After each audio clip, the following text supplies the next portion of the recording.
வணக்கம் நண்பர்களே. டிஎன்பிஎஸ்சி தேர்வுகள் குரூப் 2 2A மற்றும் குரூப் 4 தேர்வுக்கான 100 நாட்கள் பொதுத் தமிழ் இலவச வகுப்புகள். இன்றைய வகுப்புல நம்ம பார்க்க உள்ள தலைப்பு வந்து திருக்குறள். திருக்குறள்ல 2 அதிகாரங்கள் பார்க்க இருக்கிறோம். ஒன்று வந்து கல்லாமை, மற்றொன்று வந்து செங்கோன்மை அப்படி சொல்லுவோம். 2 அதிகாரமும் மிக மிக முக்கியமான அதிகாரம். கல்லாண்மை அப்படின்றது வந்து நம்ம படிக்கக்கூடிய மாணவ மாணவிகளுக்கு வந்து பார்த்தீங்கன்னா ரொம்ப மிக பொருத்தமா இருக்கும். செங்கோன்மை அப்படின்ற அதிகாரம் வந்து அரசருக்கு வந்து பார்த்தீங்கன்னா பொருத்தமா இருக்கும். அரசுனா இன்றைய ஆட்சியாளருக்கும் அது பொருந்தும் வகையில், எக்காலத்துக்கும் பொருந்தும் வகையில் வள்ளுவர் வந்து சிறப்பான ஒரு 10 குறளை வந்து கொடுத்திருக்காரு அப்படின்னு பார்க்குறோம். இதுல முதல் அதிகாரம் வந்து கல்லாமை அப்படின்றத பார்ப்போங்க. பெரும்பாலான மனப்பாட குறள் அப்படின்றது வந்து கல்லாமையிலும் இருக்கு, செங்கோன்மையும் இருக்கு. ரெண்டுமே நம்ம தேர்வு நோக்கில் வந்து முக்கியம் அப்படின்னு சொல்லி பார்க்குறோம். அப்ப கோடிட்ட இடங்கள் நிரப்புக அப்படின்ற அடிப்படையில் கேட்பாங்க. அதே மாதிரி பொருள் அடுத்து சொற்பொருள் அப்படின்ற அடிப்படையில் கேள்வியா வர்றதுக்கான வாய்ப்புகள் இருக்கு அப்படின்னு பார்க்குறோம். முதல் குறள் வந்து பாத்தீங்கன்னா கலாமை பொருட்பால அரசியல் அதிகாரம் 41ல வரக்கூடியது. அப்ப முதல் குறளா வந்து இருக்கக்கூடியது என்ன அப்படின்னா வந்து பாத்தீங்கன்னா அரங்கின்றி வட்டாடி அற்றிய நிரம்பிய நூலின்றி கொட்டிக்குழல் வந்து அப்ப நிரம்பிய நூலறிவு இல்லாமல் கற்றவர் அவையிலே சென்று ஒருவன் பேசுதல் அரங்கம் இழைக்காமலே வட்டாடினால் போன்ற அறியாமையான செயலாகும். அப்ப அரங்கமே இல்லாம வட்டாடுறது அப்படின்றது வந்து பாத்தீங்கன்னா பயனற்றது வந்து அதுல மகிழ்ச்சியும் கிடைக்காது. அப்ப நூலறிவு இல்லாதவன் வந்து பாத்தீங்கன்னா நூலறிவு இல்லாமல் கற்றவர் அவையிலே வந்து சென்று வந்து ஒருவன் பேசுதல் அப்படின்னு பாக்குறோம். அப்ப நிரம்பிய நூலறிவு இல்லாமல் ஒருத்தன் வந்து போய் பேசுறான் அப்படின்னா அதுக்கு வந்து எதை கம்பேர் பண்றாரு அப்படின்னா வந்து பாத்தீங்கன்னா அரங்கம் இழைக்காமலே வட்டாடினால் போன்ற அறியாமையான செயலாகும்.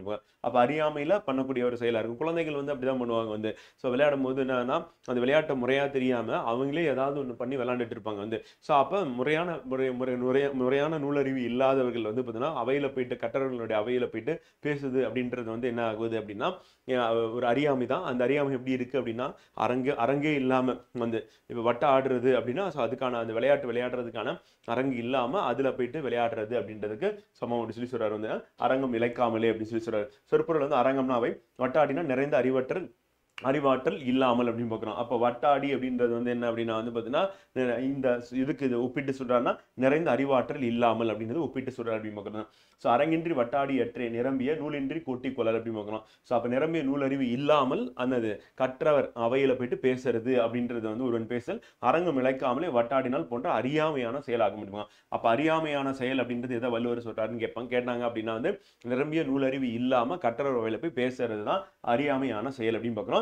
இதுக்கு வந்து உதாரணமா சொல்றாரு, அவ்வளவுதான். ஆனா நம்ம கேள்வியா வரும்போது என்ன பண்ணுவோம்னா இதை தான் நம்ம வந்து கேள்வியா போட்டு கேட்பாங்க அப்படின்னு பாக்குறோம்.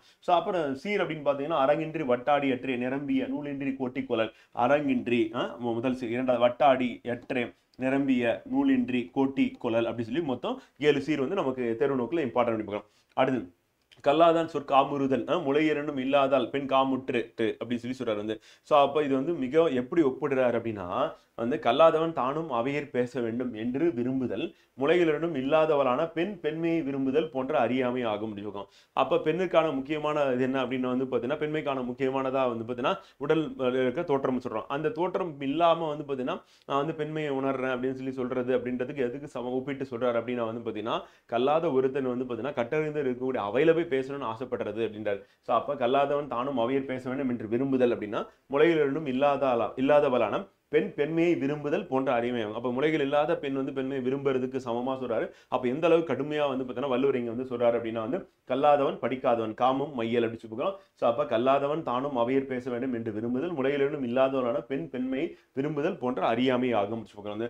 அது வந்து வள்ளுவர் வந்து ஒப்பிட்டு பார்க்கிறார். கல்லாதவர்கள் வந்து பார்த்தீங்கன்னா அவையில போய் பேசணும்னு நினைக்கிறது எதுக்கு சமம் அப்படின்னு சொல்லி சொல்றேன்னா வந்து முளைகள் இரண்டும் இல்லாத பெண் வந்து பார்த்தீங்கன்னா பெண்மையை விரும்புதலுக்கு சமம் அப்படின்னு சொல்லி சொல்றாரு வந்து அந்த ஒப்பிடுதல் அப்படின்னும் போது வந்து பார்த்தீங்கன்னா அப்ப எவ்வளவு மோசமானது நீங்க விரும்புறது அப்படின்றத வந்து அவர் வெளிப்படுத்துறாரு. அப்ப கல்லாதவன் காமுறுதல் முளையிரண்டும் இல்லாதவள் பெண் காமுற்றற்று அப்படின்னு பாக்குறது.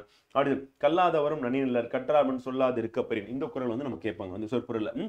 அப்ப பொருள் வந்து கற்றவர்களின் முன்பாக சென்று சொல்லாடாது இருந்தால் கல்லாதவர்களும் அந்த அளவுக்கு மிகவும் நல்லவர்களாக கற்றவர்கள் கருதப்படும்.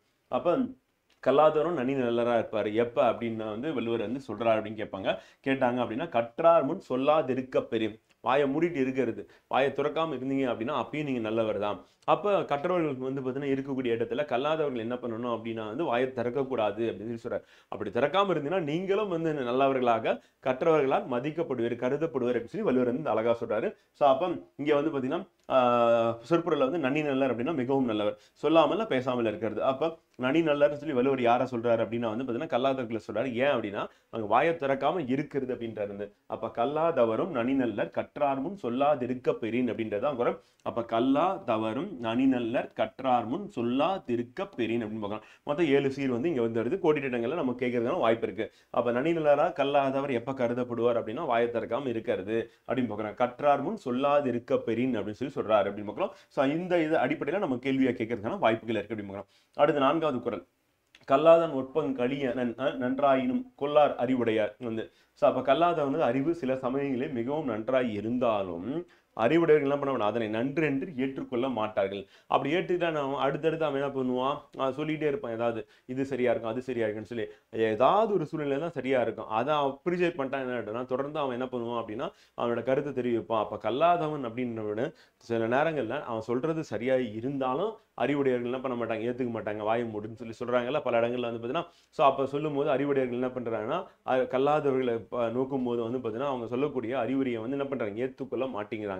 அதுக்கு காரணம் என்ன அப்படின்னா வந்து பார்த்தீங்கன்னா மேதா இன்டைரக்டா எடுத்துக்கலாம் அப்படின்னா அவங்க எல்லா நேரங்களையும் சரியா சொல்ல முடியாது, அதனால நீ சொல்லாத பேசாத அப்படின்னு சொல்லிட்டு யாரை சொல்றாங்கன்னா கல்லாதவர்களை கற்றவர்கள் வந்து சொல்லக்கூடியதா இருக்கு அப்படிங்கிற. அப்ப கல்லாதவனது அறிவு சில சமயங்கள் மிகவும் நன்றாக இருந்தாலும் அறிவுடையர்கள் அதனை நன்றென்று ஏற்றுக்கொள்ள மாட்டார்கள் அப்படின்னு. அப்ப அறிவுடையர்கள் என்ன பண்ண மாட்டாங்க, ஏற்றுக்கொள்ள மாட்டாங்க. யார் ஏற்றுக்க மாட்டாங்கன்னா அறிவுடையர்கள் ஏற்றுக்கொள்ள மாட்டாங்க.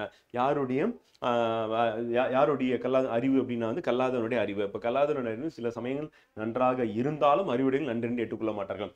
அப்ப கல்லாதவன் ஒற்பங்களியின் நன்றாயினும் வந்து. ஸோ கல்லாதவன் ஒற்பங்களிய நன்றாயினும் கொல்லார் அறிவுடையார் அப்படின்றதான் வந்து பார்த்தீங்கன்னா. ஸோ அப்போ கொல்லார் அறிவுடையார் எடுத்துக்க மாட்டாங்க அப்படின்றதான் இதனுடைய பொருளை வந்து இருக்கு அப்படி சொல்கிறோம். சதிப்பட சொற்பொருள் வந்து ஒற்பம் வளமை கூர்மையான அறிவு வந்து சதிப்பட. களினா குறைவு நீக்குதல் மிகவும், கொல்லார்னா ஏற்றுக்கொள்ள மாட்டார். அப்போ ஒற்பம் களி அப்படின்றது நமக்கு சொற்பொருள் அடிப்படையில் இம்பார்ட்டன் அடி சொல்லுவாங்க. அப்போ அறிவுடையர் யாருடைய அறிவை ஏற்றுக்க மாட்டாங்கன்னா கல்லாதவரோட அறிவு ஏற்றுக்க மாட்டாங்க அப்படின்னு. அறிவுடையர்கள் எப்போ கல்லாதவரையும் வந்து பார்த்தீங்கன்னா நல்லவர்னு சொல்லுவாங்கன்னா அவங்க வாய் மூடிட்டு இருக்கும்போது அப்படி சொல்லுவாங்க, எதுவும் சொல்லாமல் இருக்கும்போது. அடுத்து 5வது குறள். கல்லா ஒருவன் தகமை தலைப்பெய்து சொல்லாட சோர்வுப்படும் அப்படின்றார். அப்ப கல்லா ஒருவன் தகமை தலைப்பெய்து சொல்லாட சோர்வுப்படும். கல்லாத ஒருவன் தன்னை கற்றவர் போல மதித்து கொண்டு சொல்லாடினால் அவனுக்கு இயல்பாக உள்ள மதிப்பும் கெட்டு போய்விடும். அப்ப பேசாம இருந்தா நல்லவர்களா கருதப்படுவாங்கன்னு சொல்லியாச்சு. ஆனா அவன் என்ன பண்றான், உச்சத்துக்கு போயிட்டு கல்லாதவன் என்ன பண்றான், தன்னையும் கற்றவர் போல மதித்து கொண்டு சொல்லாடினால் வந்து அப்ப பேசினா என்ன ஆகும் அப்படின்னா அவனுக்கு இயல்பா இருக்கிற மதிப்பு என்னது கெட்டு போயிடும். அப்ப கல்லாதவனுடைய மதிப்பு எப்ப கெட்டு போவோம் அப்படின்னா வந்து பாத்தீங்கன்னா எந்த சூழ்நிலை கெட்டு போகும் அப்படின்னு சொல்லிட்டு கேட்பாங்க. கேள்வியா கேட்டாங்கன்னா கல்லாதவன் தன்னை கற்றவர் போல் மதித்து வந்து சொல்லாடினால் தான். அப்ப கற்றவர் போல அவனே அவனை மதிச்சுக்கிறான், மதிச்சுட்டு என்ன பண்றான் சொல்லாடினால் தான் என்ன ஆகும், அவனுக்குள்ள மதிப்பு கெட்டு போகும்னு சொல்லிட்டு வள்ளுவர் சொல்றார். அப்ப கல்லா ஒருவன் தகமை தலைப்பெய்து சொல்லாட சோர்வுப்பட முடியும். அப்ப கல்லா ஒருவன் தகமை தலைப்பெய்து அப்படின்னு பாக்குறாங்க. அப்ப கல்லா ஒருவன் தகமை தலைப்பெய்து சொல்லாட சோர்வுப்படும் அப்படின்னு சொல்லி பாக்குறோம். மொத்தம் 7 சீர் இருக்கு. ஸோ இதுல வந்து பாத்தீங்கன்னா நம்ம தகமை தலைப்பெய்து அப்படின்றதுலாம் நமக்கு வந்து தேவைப்படும் வந்து. ஸோ நமக்கு என்னென்ன அப்படின்னு வந்து பாத்தீங்கன்னா எதுகை மோன அடிப்படையில் கேட்கறது வாய்ப்பு இருக்கு. அது மாதிரி நம்ம கோடிட்டங்களையும் கேட்கறதுக்கான வாய்ப்புகள் அதிகம் அப்படிங்க. அப்ப நகைமை அப்படின்னா தன்மை ஒழுங்கு பெருமை வந்து. அதுக்கடுத்து சோர்வுனா இழுக்கு சலிப்பு அப்படி சொல்லி பாக்குறோம் வந்து. ஸோ இப்போ சொற்பொருள் அப்படின்னு பார்க்கும்போது என்னன்னா அவனை மதிச்சு தலைமையில அவனே பேசுறான் அப்படின்னா வந்து பாத்தீங்கன்னா கல்லாதவன் வந்து அவனை மதித்து என்னது சொல்ல ஆடினால் என்ன ஆகும் அப்படின்னா வந்து பாத்தீங்கன்னா அந்த இடத்துல அவனுக்கு இயல்பாக உள்ள மதிப்பும் என்னது கெட்டு போய்விடும் அப்படின்னு சொல்லி வள்ளுவர் சொல்றார். அடுத்து உளரெனும் மாத்திரையார் அல்லல் பயவா கலரணையர் கல்லாதவர் அப்படின்றார் வந்து. ஸோ அப்ப உயிரோடு இருக்கின்றனர் என்னும் அளவினரே அல்லாமல் வந்து எந்த பயனும் இல்லாத கலர் நிலத்தை போன்றவர்களை கல்லாதவர் அப்படின்றாரு. அப்ப கல்லாதவர்கள் என்ன சொல்லிட்டாருன்னா ஒரு கலர் நிலம் சொல்லிட்டாரு வந்து. யார கலர் நிலம் வள்ளுவர் சொல்றாருன்னா கல்லாதவர்களை சொல்றாரு வந்து. அதே மாதிரி அவங்க உயிரோடு இருக்கிறாங்க அவ்வளவுதான், மற்றபடி வேற எந்த பயனும் இல்லை.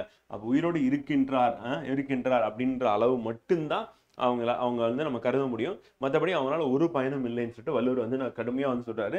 ஸோ அப்போ உலரெனும் உயிரோடு இருக்கின்ற அந்த கலர்னா பயன்படாத நிலம். அப்ப கலர் நிலம் பயன்படாத நிலம் தான் யாரு இங்க பயன்படாத நிலமா வள்ளுவர் யாரை குறிப்பிட்டு சொல்றாரு அப்படின்னு கேட்பாங்க.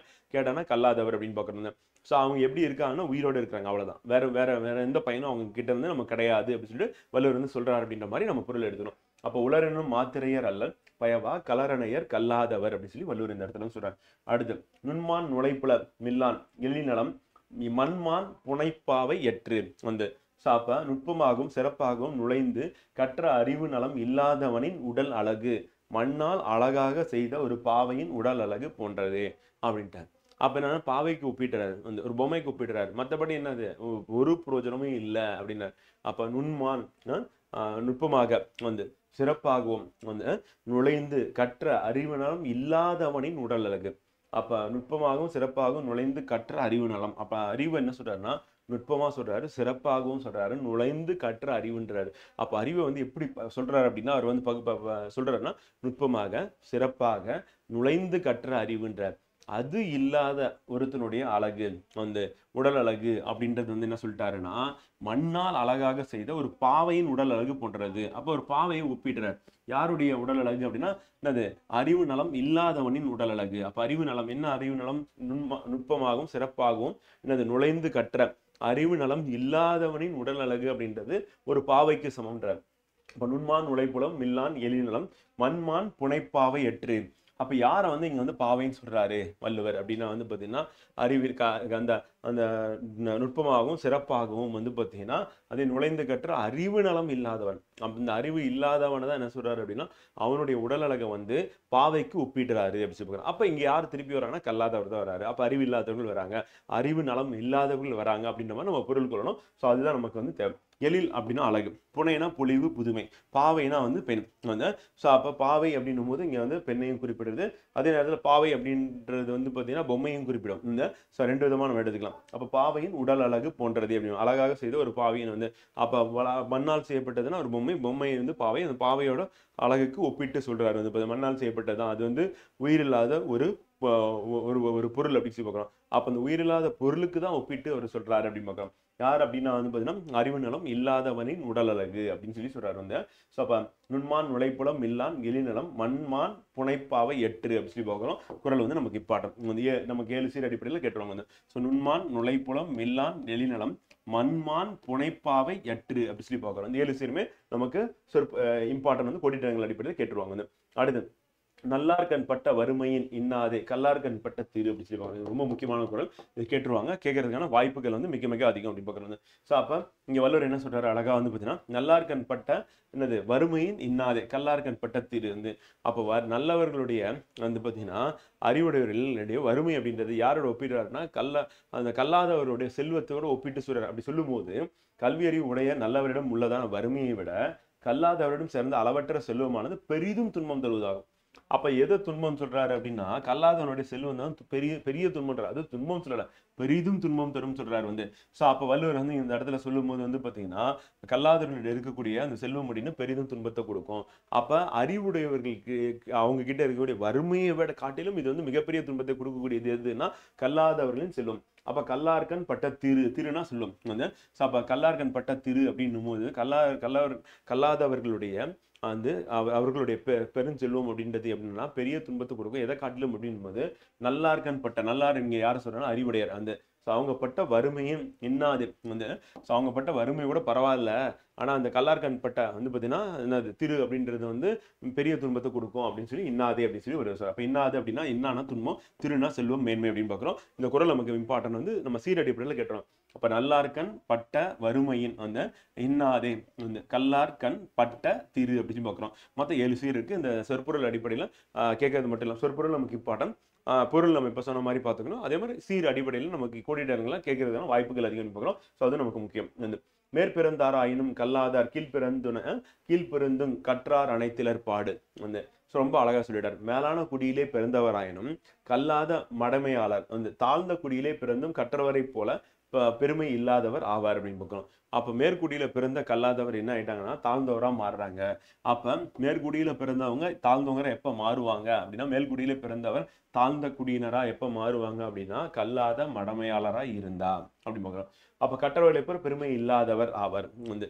ஸோ அப்ப தாழ்ந்த குடியிலே பிறந்தும் வந்து மடமையாளர் தாழ்ந்த குடியிலே பிறந்தும் கற்றவரை போல பெருமை இல்லாதவர். அப்ப தாழ்ந்த குடியில பிறந்த கற்றவர் இருக்காரு அப்படின்னா அவங்களுக்கு கிடைக்கிற பெருமை கூட யாருக்கு கிடைக்காது அப்படின்னா மேற்குடியில பிறந்த கல்லாதவருக்கு கிடைக்காது அப்படின்னு சொல்லி வள்ளுவர் அழகா ஒப்பிட்டு பார்க்கிறார். அப்ப மேற்குடியில பிறந்த கல்லாதவர், தாழ்ந்த குடியில பிறந்த கற்றவர் வந்து. அப்ப தாழ்ந்த குடியில பிறந்த கற்றவருக்கு கிடைக்கக்கூடிய பெருமை கூட யாருக்கு கிடைக்காது அப்படின்னா வந்து பாத்தீங்கன்னா மேலான குடியில் பிறந்தவருக்கு கிடைக்காது. அப்ப மேலான குடியில் பிறந்தவராயினும் கல்லாத மடமையாளர் தாழ்ந்த குடியிலே பிறந்தும் கற்றவரை போல பெருமை இல்லாதவர் ஆவார். அப்ப இவங்களால கூட பெருமை அவங்களுக்கு வந்து கிடைக்காது அப்படின்னு சொல்லிட்டு கம்பேர் பண்ணி சொல்றாரு அப்படிங்கிறோம். மேற்பிறந்த மேலான குடியிலே பிறந்த கீழ்பிறந்த தாழ்ந்த குடியிலே பிறந்த. அப்ப மேற்பிறந்தார் ஆயினும் கல்லாதார் கீழ்பிறந்தும் கற்றார் அனைத்திலர் பாடு அப்படின்றார் வந்து. அப்ப மேல் பிறந்தாராயினும் கல்லாதார் கீழ்பிறந்தும் கற்றார் அனைத்திலர் பாடு அப்படின்னு சொல்லி மொத்தம் 7 சீல்ல வந்து ரொம்ப அழகா வந்து சொல்றாரு. ஸோ அப்ப மேல்குடியில பிறந்திருக்கும் கீழ்குடியில பிறந்திருக்கும் அப்படின்னும் போது 2 பேருக்கும் அவசியம் என்னன்னா கல்வி. அந்த கல்வி கற்காம போயிட்டாங்க அப்படின்னா மேல்குடியில பிறந்திருந்தாலும் தாழ்ந்த குடியில பிறந்தவர்களுக்கு கிடைக்கக்கூடிய பெருமை வந்து பார்த்தீங்கன்னா அவங்களுக்கு கிடைக்காது அப்படின்னு சொல்லிட்டு ரொம்ப அழகா எடுத்து சொல்றாரு அப்படிங்க. அடுத்து கடைசியா என்ன பண்ண வள்ளுவர் வந்து திட்டுவாரு. எப்படி திட்டாரு அப்படின்னு பாருங்க. விலங்கோடு மக்கள் அணையர் இலங்கு நூல் கற்றோருடனையர் எவர் வந்து. ஸோ அப்போ விலங்கோடு மக்கள் அணையர் இலங்கு நூல் கற்றாரோடனையே எவர் அப்படின்னு பார்க்குறோம். ஸோ அப்போ யாரோட ஒப்பிட்டு பார்க்குறாரு அப்படின்னா வந்து மக்களை வந்து பார்த்தீங்கன்னா விலங்குகளுக்கு சமம் சொல்றாரு. எப்போ சொல்றாரு அப்படின்னா வந்து கல்லாத மக்களை வந்து விலங்குகளுக்கு ஒப்பிட்டு பார்க்குறாரு. அப்போ அறிவு விலங்கு நூல்களை கல்லாதவர்கள் மக்களை நோக்க விலங்குகள் இழிந்தவை ஆவது போல கற்றவரை கருத தாமும் இழிந்தவர் ஆவர் அப்படிங்கிறார். அப்ப மக்களையும் விலங்குகளையும் நோக்கும்போது வந்து இழிந்தவரை யாரை பார்க்குறோம்னா வந்து விலங்க பார்க்குறோம். அதனால அதுக்கு நம்ம என்ன சொல்றோம் அப்படின்னா வந்து அக்ரிநிலை சொல்றோம். உயர்திணை அக்ரிணை அப்படின்னு சொல்லி பார்க்கும்போது நம்ம உயர்திணையில வந்து என்ன பண்றோம்னா ஆண் பால் பெண் பால் வந்து வைக்கிறோம், பலர்பால் வைக்கிறோம். அந்த அக்ரிநிலை எது வைக்கிறோம்னா விலங்குகள் வைக்கிறோம். அப்போ அது இழிவான நிலைக்கு போகுது வந்து.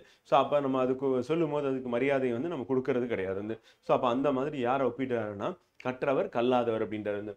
அப்போ விலங்கோடு மக்கள் அணையர் இலங்கு நூல் வந்து கற்றாரோடனையவர் வந்து கற்றாரோடனையவர் அப்படின்னு சொல்றாரு. அப்ப கற்றாரோடனையவர் அப்படின்னும் போது என்னன்னா யாரை ஒப்பிட்டு பார்க்கிறார் அப்படின்னா வந்து கற்றவர்கள் அப்படின்றது வந்து மக்களுக்கு நிகராகவும் கல்லாதவர்கள் வந்து விலங்குகளுக்கு நிகராகவும் பார்க்கிறார். அப்ப அணையர்னா உறவினர், இலங்குன்னா தெளிவான ஒளி அப்படின்னு பார்க்கிறோம். இது நமக்கு வந்து சொற்பொருள் அடிப்படையில் கேட்கறதுக்கான வாய்ப்பு இருக்கு அப்படின்னு பார்க்குறாங்க. ஸோ விலங்கோடு மக்கள் அனைவர் இலங்கு நூல் கற்றாரோடனையவர் அப்படின்னு சொல்லி பார்க்குறாங்க. அடுத்து இந்த குறளும் முக்கியம் தான் ஃப்ரெண்டு. 16வது அதிகாரம் வந்து செங்கோன்மை அப்படின்னு பார்க்குறோம். பொருட்பால் அரசியல் அதிகாரம் வந்து 55 வந்து. ஸோ நம்ம சிலபஸ் ஆர்டர்ல வந்து பார்த்தீங்கன்னா 16வது நமக்கு கொடுக்கப்பட்ட அதிகாரம் வந்து செங்கோன்மை வந்து. ஸோ ஓர்ந்து கண்ணோடா திரைபுரிந்து யார் மாட்டும் தேர்ந்து செய்வதே முறை அப்படின்னு பார்க்குறோம். ரொம்ப முக்கியமான குறள். முதல் குறளே முக்கியமான குறள். நமக்கு சீரின் அடிப்படையிலும் கேட்டுருவாங்க. ஸோ நடுவு நிலைமை தவறாமல் யாரிடத்தும் இரக்கம் காட்டாமல் குற்றத்தின் கடுமையை ஆராய்ந்து அதற்கு தகுந்த தண்டனை விதிப்பதே அரசனுக்கு முறையாகும். அப்ப நடுநிலை தரக்கூடாது, யாரிடமும் இரக்கம் காட்டக்கூடாது, அதே மாதிரி குற்றத்தின் கடுமையை ஆராய்ந்து அதுக்கு தகுந்த தண்டனை வந்து கொடுக்கறதா யாருடையது அப்படின்னா அரசனுக்கு முறையாகும். அப்ப அரசனுக்கு முறையா வந்து வள்ளுவர் சொல்லக்கூடியது என்ன? நடுநிலை தவறக்கூடாது 1 பார்க்கிறோம். 2வது யாரிடத்தும் இரக்கம் காட்டக்கூடாது 2 வந்து குற்றத்தின் கடுமையை ஆராய்ந்து 3 அதற்கு தகுந்த தண்டனை கொடுக்கிறது. அப்ப தண்டனை கொடுக்கறதுக்கு முன்னாடி அவர் என்ன பண்ணணும் அப்படின்னா நடுநிலை தவறக்கூடாது, யாரிடத்தும் இரக்கம் காட்டக்கூடாது, குற்றத்தின் கடுமையை ஆராய்ந்து அதற்கு தகுந்த தண்டனை விதிப்பதே அரசனுக்கு முறையாகும் அப்படின்னு பார்க்கிறோம். அப்ப அரசனுக்கு முறையாக வள்ளுவர் சொல்றது ஓர்ந்து கண்ணோடா திரைபுரிந்து யார் மாட்டும் தேர்ந்து செய்வதே முறை அப்படின்னு சொல்லிட்டு ரொம்ப அழகா சொல்றாரு. இந்த 7 சீருமே நமக்கு இம்பார்ட்டன்ட். அது நம்ம கோடிட்டங்களை கேட்டுருவாங்க. அடுத்து பொருள் அப்படின்னும் போது வள்ளுவர் வந்து அரசனுக்கு முறையா என்ன சொல்றாரு அப்படின்னா வந்து பாத்தீங்கன்னா 1 நடுநிலை தவறாமல் வந்து ஓர்ந்து கண்ணோடா யாரிடத்தும் ஓர்ந்து அடுத்து கண்ணோட்டம் அப்படின்னு இரக்கம் காட்டாமல் வந்து குற்றத்தின் கடுமையை ஆராய்ந்து திரைபுரிந்த யார் மாட்டும் தேர்ந்து செய்வதே முறை அதற்கு தகுந்த தண்டனை விதிப்பதே என்னது அரசனுக்கு முறையாகும் சொல்லிட்டு வள்ளுவர் வந்து சொல்றாரு வந்து. ஸோ அப்போ அரசன் அப்படின்னும் போது நடுநிலை தவறாமல் யாரிடத்தும் இரக்கம் காட்டாமல் குற்றத்தின் கடுமையை ஆராய்ந்து அதற்கு தகுந்த தண்டனை விதிப்பது அப்படின்னு சொல்லிட்டு இதுதான் வந்து யாருடைய முறையா இருக்குன்னா அரசனுக்கு முறையாக செங்கோன்மை அப்படின்னு அதிகாரத்துல வள்ளுவர் முதல் குறளை சொல்றாரு. அப்போ ஓர்ந்து ஆராய்ந்து இந்த அப்போ ஆராய்ந்து என்ன பண்ணணும் நடுநிலை தவறக்கூடாது வந்து. அந்த கண்ணோட்டம் இரக்கம் வந்து பார்த்தீங்கன்னா இரக்கம் காட்டுறது அப்படி சொல்லி பார்க்கணும். ஸோ இப்போ கண்ணோட்டம் இரக்கம் ஏற்கனவே கண்ணோட்டம் அப்படின்றது ஒரு அதிகாரம் நம்ம பார்த்துருந்தோம். இரக்கம் காட்டுதல் அப்படி சொல்லி பார்க்குறாங்க. ஸோ இது 2மே சொற்பொருள் அடிப்படையில் கேட்டுருவாங்க. அடுத்து 2வது குறள் வந்து ஸோ வான் நோக்கி வாழும் உலகெல்லாம் மன்னவன் கோ நோக்கி வாழும் குடி வந்து. ஸோ இதுவும் ரொம்ப முக்கியமான ஒரு குறள் வந்து பார்த்தீங்கன்னா ஸோ நமக்கு தேர்வு நோக்கத்தில் கோடிட்டங்களை கேட்டுருவாங்க. ஸோ வான் நோக்கி வாழும் உலகெல்லாம் மன்னவன் கோ நோக்கி வாழும் குடி மலையும் செம்மையை எதிர்பார்த்து உலக உயிர்கள் எல்லாம் வாழும் மன்னவனின் செங்கோன்மை எதிர்பார்த்து குடிகள் வாழ்வார்கள். அப்போ மலையை எதிர்பார்த்து வாழக்கூடியது என்ன அப்படின்னா வந்து பார்த்தீங்கன்னா உயிர்கள். அப்போ மலையை எதிர்பார்த்து வாழ்றது உயிர்கள் வந்து. அதே மாதிரி மன்னவனின் செங்கோன்மையை எதிர்பார்த்து வாழக்கூடியது யாருன்னா குடிகள். அப்போ குடிகள் வந்து மன்னனின் செங்கோன்மையை வந்து தளர்ந்துருச்சு அப்படின்னா குடிமக்கள் வந்து என்ன பண்ணுவாங்க துன்பப்படுவாங்க அப்படின்னு பொருள் வந்து. அப்போ மன்னவனின் செங்கோன்மை அப்படின்னு எதிர்பார்த்து குடிகள் வாழ்வார்கள். அப்போ மன்னன் எப்படி இருக்கணும்னா நீதி செலுத்துறவனா இருக்கணும், நியாயமா இருக்கணும், வந்து மக்களுடைய நலத்துல வந்து ஈடுபடக்கூடியவனா இருக்கணும் அப்படின்னு பார்க்கலாம். அப்போ மலையின் செம்மையை எதிர்பார்த்து உலகத்து உயிர்கள் எல்லாம் வாழும். அதே மாதிரி மன்னவனின் செங்கோன்மையை எதிர்பார்த்து குடிகள் வாழ்வார்கள். அப்போ வான் நோக்கினா உயர்ந்த குடி மக்கள் அப்படி சொல்லி பார்க்குறோம். ஸோ வான் நோக்கி வாழும் உலகெல்லாம் மன்னவன், கோ நோக்கி வாழும் குடி. அப்போ வான் நோக்கி வாழும் உலகெல்லாம், வானத்தை நோக்கி அப்படின்னும் போது மலையை நோக்கி என்னது உலகெல்லாம், இந்த உலகத்தில் இருக்க உயிர்கள் வாழும். அதே மாதிரி மன்னவனுடைய கோ நோக்கி வாழும் குடி அப்படி சொல்லி பார்க்குறோம். குடினா மக்கள். மக்கள் யாரை நோக்கி வாழ்வாங்க அப்படின்னா மன்னனுடைய செங்கோன்மை. அப்போ கோ நோக்கி அப்படின்னா செங்கோன்மையை நோக்கி வாழ்றாங்க அப்படி பார்க்குறோம். அடுத்து 3வது குறள். அந்தணர் நூற்கும் மரத்திற்கும் ஆதியாய் நின்றது மன்னவன் கோல். அப்போ மன்னவனுடைய கோல் வந்து பார்த்தீங்கன்னா என்னன்னா, அந்தணரது நூல்களுக்கும் உலகில் அறம் நிலைப்பதற்கும் அடிப்படையாக நின்றது எது அப்படின்னா மன்னவனுடன் அறம் தவறாத செங்கோன்மை ஆகும். அப்ப அந்தணரது நூல்களும் உலகில் அறம் நிலைப்பதற்கும் வந்து பார்த்தீங்கன்னா அடிப்படையாக நின்றது என்ன அப்படின்னு சொல்லி பார்க்கும்போது வந்து பார்த்தீங்கன்னா மன்னவனுடைய அறம் தவறாத செங்கோன்மை ஆகும் அப்படின்னு பார்க்கலாம். ஸோ அப்போ அந்தணர் நூறுக்கும் அறத்திற்கும் ஆதியாய் நின்றது மன்னவன் கோல் அப்படி சொல்லி பார்க்குறோம். ஸோ இதுவும் நமக்கு வந்து பார்த்தீங்கன்னா கொடியிடங்கள் அடிப்படையும் கேட்பாங்க, சொற்பொருள் அடிப்படையும் கேட்பாங்க. ஸோ அப்போ மன்னவனது அறம் தவறாத செங்கோன்மை அப்படின்னு எதற்கு அடிப்படைன்னு கேட்பாங்க. கேட்டாங்க அப்படின்னா அந்தணரது நூல்களுக்கும் உலகில் அறம் நிலைப்பதற்கும் வந்து பார்த்தீங்கன்னா அடிப்படையாக இருப்பது என்ன, மன்னவனின் அறம் தவறாத செங்கோன்மை. அப்ப அந்தணர்னா அறநெறியில் வாழ்பவர், வேதியர். ஆதி அப்படின்னா துவக்கம் அப்படி சொல்லி பார்க்குறோம். இதுமே சொற்பொருள்ல நமக்கு மிக மிக முக்கியம் அப்படி சொல்லி பார்க்குறோம். வந்து அடுத்து 4வது குறள். குடிதளி கோலோச்சும் மாநில மன்னன் அடிதளி நிற்கும் உலகு. வந்து குடிகளை அணைத்து கொண்டு செங்கோல் செலுத்தும் மாநிலத்து வேந்தரின் அடிகளை தழுவி உலகத்து வாழும் நிலை பெறுவதாகும். வந்து அப்ப யாருடைய அடியை வந்து தழுவி நிற்பாங்க அப்படின்னா குடிகளை அணைத்து கொண்டு வந்து ஒன்று. அடுத்து செங்கோல் செலுத்தும் வந்து வேந்தன். அப்ப குடிகளை அணைத்து கொண்டு செங்கோல் செலுத்தும் வேந்தன். வந்து அப்ப குடிகளை அணைத்து கொண்டு என்னது மக்களை வந்து பார்த்தீங்கன்னா அணைத்து கொண்டு அவங்கள காப்பாத்துறது. வந்து செங்கோன்மை அப்படின்னு தவறாம இருக்கக்கூடிய வேந்தனின் அடிகளை தழுவி இவ்வுலகத்து வாழ்வு நிலை பெறுவதாகும். இப்ப இந்த உலகத்தோட வாழ்வு நிலை பெறணுமா இல்ல வீழணுமா அப்படின்றது எதை பொறுத்து அப்படின்னா குடிமக்களை அணைத்து கொண்டு செங்கோன்மை வந்து தவறாடாம ஆட்சி செய்யக்கூடிய மன்னனை நம்பிதான் இந்த உலகம் இருக்கு.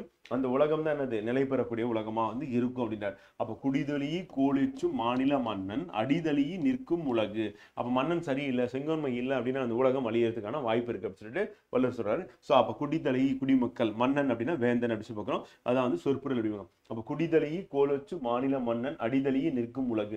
குடிகளை அணைத்து கொண்டு செங்கோல் செலுத்தும் மாநிலத்து வேந்தனின் அடிகளை தழுவி இவ்வுலகத்து வாழ்வும் நிலை பெறுவதாகும் அப்படின்னு சொல்லி சொல்றாரு. வந்து அப்ப குடிதளி குடிமக்கள், மன்னன்னா வேந்தன் அப்படி சொல்லி பார்க்கிறோம். ஸோ அப்ப வள்ளுவர் இந்த இடத்துல சொல்லக்கூடியதா இருக்கு. கோடிட்டிடங்கள் அடிப்படையில் நம்ம கேட்பாங்க, அடுத்து பொருள் அடிப்படையில் கேட்பாங்க. வந்து அப்ப குடிகளை அணைத்து கொண்டு செங்கோல் செலுத்தும் வந்து யாருடைய அடியை தழுவி இந்த உலகத்து வாழ்வு நிலை பெறுவதாக இருக்கும் அப்படின்னு சொல்லி கேட்டாங்க அப்படின்னா ஒன்று குடிகளை அணைத்து கொண்டு, 2வது செங்கோல் செலுத்தும் அப்படின்னு சொல்லி பார்க்கலாம்.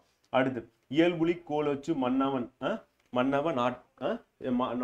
நாட்பெயலும் விலையுழந்த துக்கு. வந்து ஸோ அப்ப இயல்புலி கோலோச்சு மன்னவன் நாட்பெயலும் விலையுழந்த துக்கு. அரசனுக்குரிய இயல்போடு செங்கோல் செலுத்தும் மன்னவனின் நாட்டிலே பருவமழையும் விளைபொருளும் ஒருங்கே மலிந்திருக்கும். அப்ப எங்க வந்து பருவமழையும் விளைபொருளும் ஒருங்கே விளைந்திருக்கும் அப்படின்னா வந்து பாத்தீங்கன்னா மலிந்திருக்கக்கூடியது எங்க, அதிகமா இருக்கக்கூடியது எங்க அப்படின்னு சொல்லி கேட்டாங்க அப்படின்னா அரசனுக்குரிய இயல்போடு செங்கோல் செலுத்தும் மன்னவனின் நாட்டிலே. அப்ப செங்கோல் செலுத்தக்கூடிய மன்னவனுடைய நாட்டுல தான் என்ன பண்ணுன்னா பருவமழை இருக்கும், அது விளைபொருள்கள் அப்படின்றது மலிந்திருக்கும் அப்படின்னு சொல்லி சொல்றாரு. அப்ப இயல்புலி கோலோச்சு மன்னவன் நாட்பெயலும் வந்து விளையலும் தொக்கு. அப்ப நல்ல விளைச்சலும் இருக்கும். வந்து அதே மாதிரி வந்து பாத்தீங்கன்னா நாட்பெயலும் மழை இருக்கும். வந்து எங்க இருக்கும் அப்படின்னா வந்து பாத்தீங்கன்னா இயல்புலி கோலோச்சுன்னா செங்கோன்மையை வந்து என்னது கடைபிடிக்கக்கூடிய செங்கோன்மை செலுத்தக்கூடிய மன்னவன் இருக்கக்கூடிய நாட்டில் தான் என்ன பண்ணுவோம் அப்படின்னா பருவமழையும் விளைபொருட்களும் என்ன ஒருங்கே மலிந்து இருக்கும். ஒருங்கேனா அங்கே அதிக அளவில் இருக்கும்னு சொல்லி வள்ளுவர் சொல்றாரு.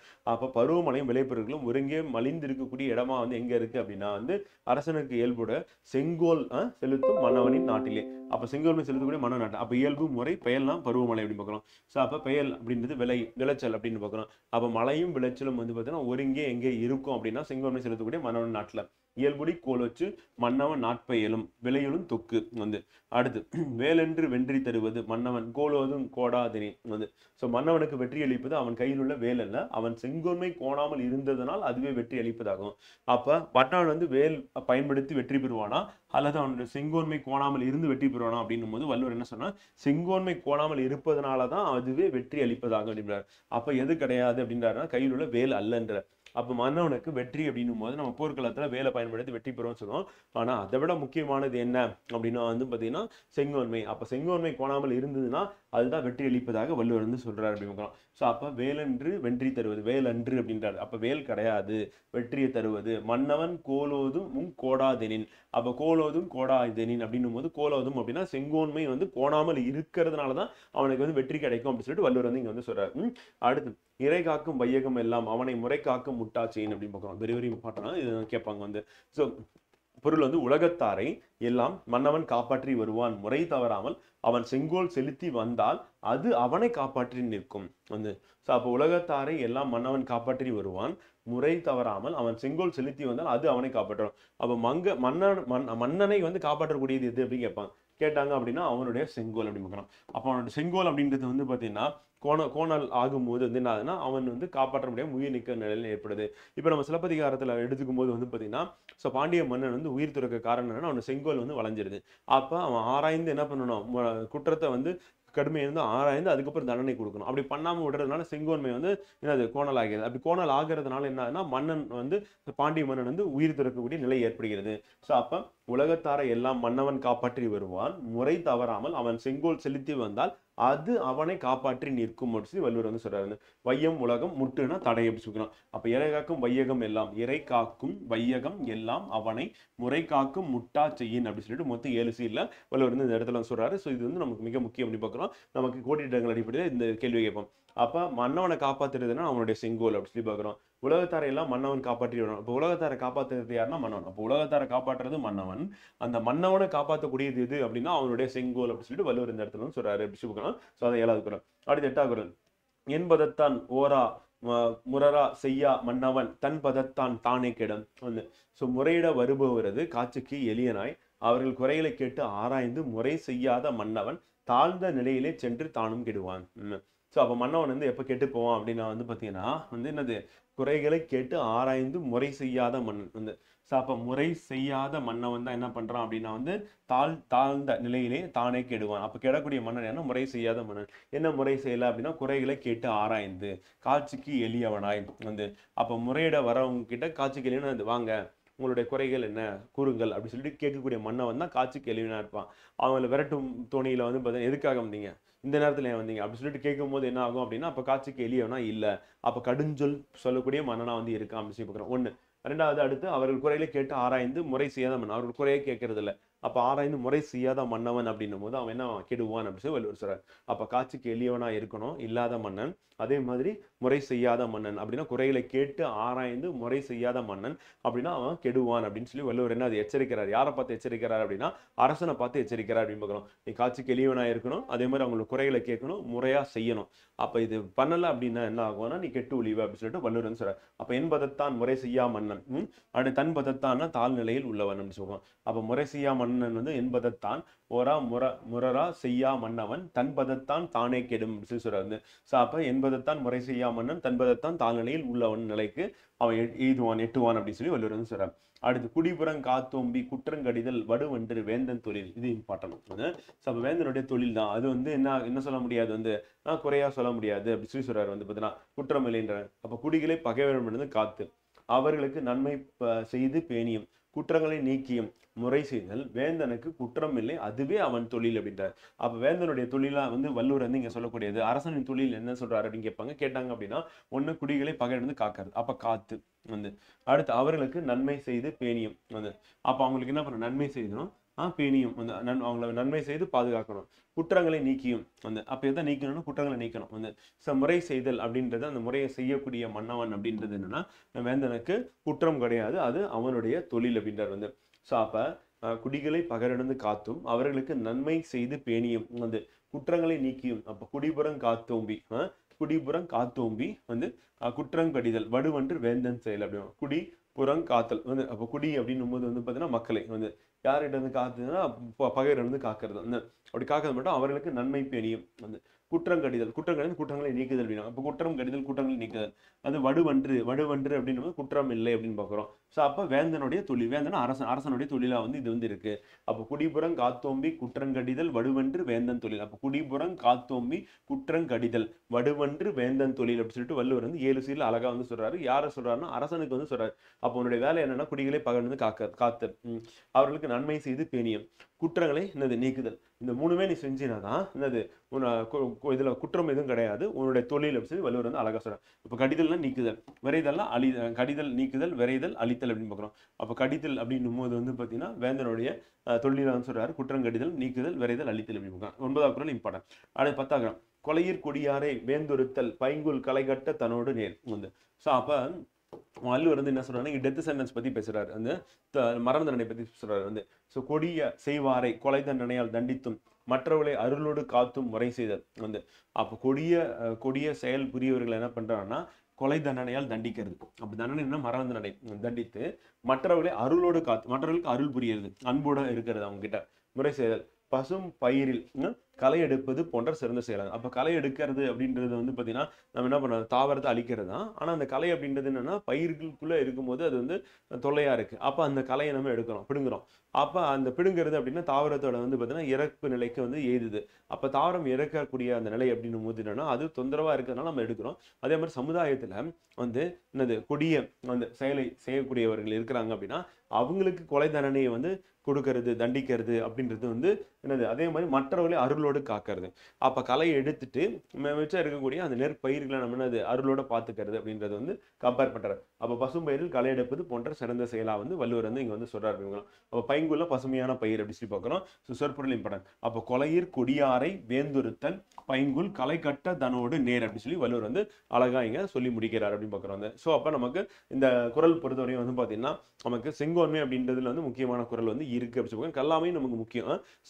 கல்லாமை அப்படின்றது கற்காமல் இருக்கிறத பத்தி வள்ளுவர் வந்து அதனால ஏற்படக்கூடிய தீங்கு, கற்றவர்களுடைய நன்மையை பத்தி அங்க வந்து சொல்றாரு. அது ஒரு அரசன் அப்படின்னும் போது அவன் எப்படி இருக்கணும் அப்படின்னு சொல்லிட்டு, செங்கோன்மை வந்து எப்படி இருக்கணும்னு சொல்லிட்டு, நீதி வந்து எப்படி வழங்கணும் அப்படின்றத வந்து வள்ளுவர் வந்து அழகா அந்த 10 குறளை நமக்கு எடுத்துரைத்திருக்காரு அப்படின்னு தேர்வு நோக்கில் இந்த 2 அதிகாரமும் நமக்கு மிக மிக முக்கியம் அப்படின்னு சொல்றோம். ஸோ நாளைய வகுப்புல இதனுடைய தொடர்ச்சியா வந்து பார்த்தீங்கன்னா 2 அதிகாரத்துல சந்திப்போம். நன்றி, வணக்கம்.